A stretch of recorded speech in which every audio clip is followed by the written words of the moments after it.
Diane also serves as Secretary of Writers of Southern Nevada. Please give a round of applause for Diane Taylor.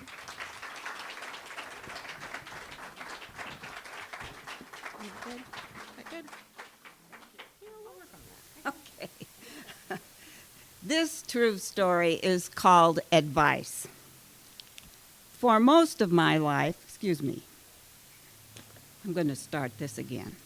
The two best pieces of advice my mother gave me regarding a future spouse were, one, always know a man through all the seasons.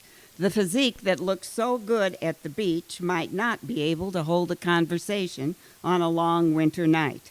And two, marry a Jewish man. Their mothers raised great husbands. It took me a while, but I did marry a Jewish man. I did know him through all the seasons.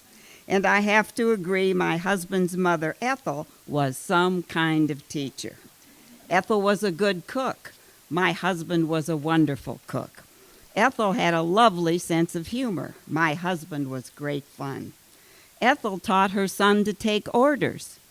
I occasionally give orders myself. Ethel was thrifty. She didn't miss a sale or a coupon. My husband was very thrifty. That's good because I'm not so thrifty. My husband did most of the grocery shopping for us. He liked it. On the occasion when I did shop, he actually asked me how much I paid for particular items. I don't know. Let me see the receipt, he'd say. Oh, that, I think I use it to wipe off the window shield. Right then, I knew my husband was sending a secret message to his mother in heaven. You were right, Mom. I never should have married a Presbyterian. One time, my husband's mother actually had an impact from the grave. Like I said, Ethel could give orders.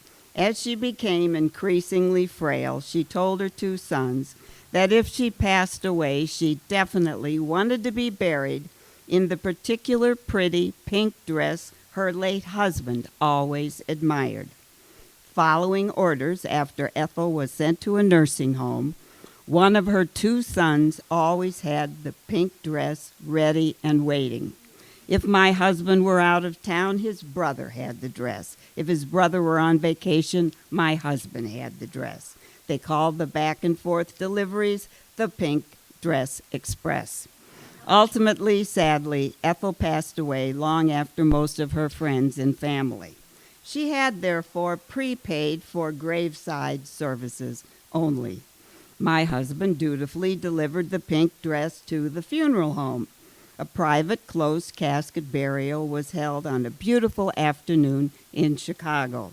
At the end of the ceremony, a man from the funeral home quietly gave my husband a bag. He explained it contained the candle to burn for the next 7 days, a prayer book, and some of Ethel's personal effects. My husband didn't look in the bag until after we got home. I was in another room when I heard a commotion in the kitchen. My husband was loudly shouting something I couldn't understand.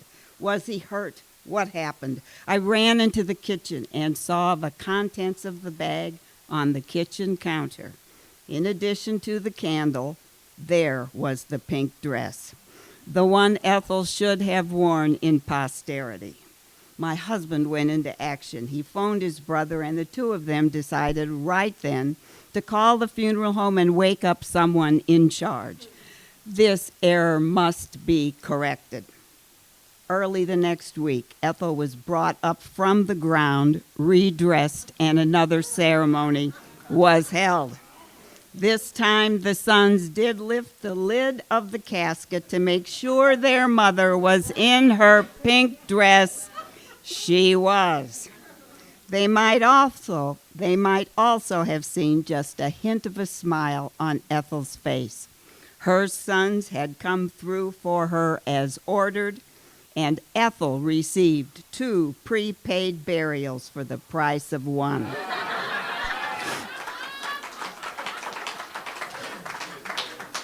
Actually, I miss Ethel and all that went with her, as I miss my own mother as well.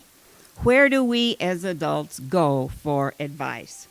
Well, in past years, we would go to Oprah. She told us how to decorate, when to pay off credit card debt, what to do if our husbands leave us for another woman or another man, and how to otherwise declutter our lives.